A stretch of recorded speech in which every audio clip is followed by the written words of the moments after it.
সেবা শান্তি প্রগতির পতাকাবাহী সংগঠন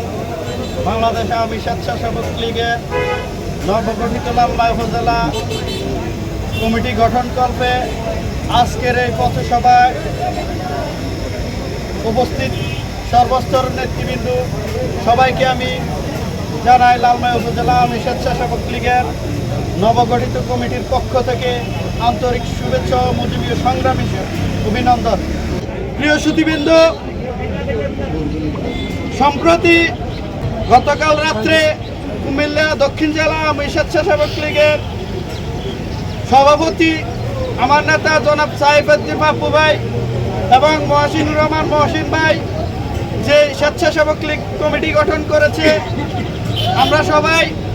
এই কমিটিকে সাধুবাদ জানিয়ে আজকে এখানে উপস্থিত হয়েছি। আমাদেরকে মনে রাখতে হবে, বঙ্গবন্ধু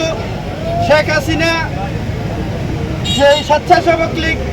গঠন করে গেছে, আমরা আগামী দিন শেখ হাসিনার স্মার্ট ডিজিটাল বাংলাদেশ গঠনের লক্ষ্যে জননেত্রী শেখ হাসিনার হাতকে শক্তিশালী করার জন্য, আহমদ মুস্তফা কামাল আফসি লোটাস কামালের হাতকে শক্তিশালী করার জন্য লালমাই উপজেলা স্বেচ্ছাসেবক লীগ এক এবং অভিন্ন এবং বদ্ধপরিকর। সবাই অনেক কষ্ট করে এখানে এসেছেন,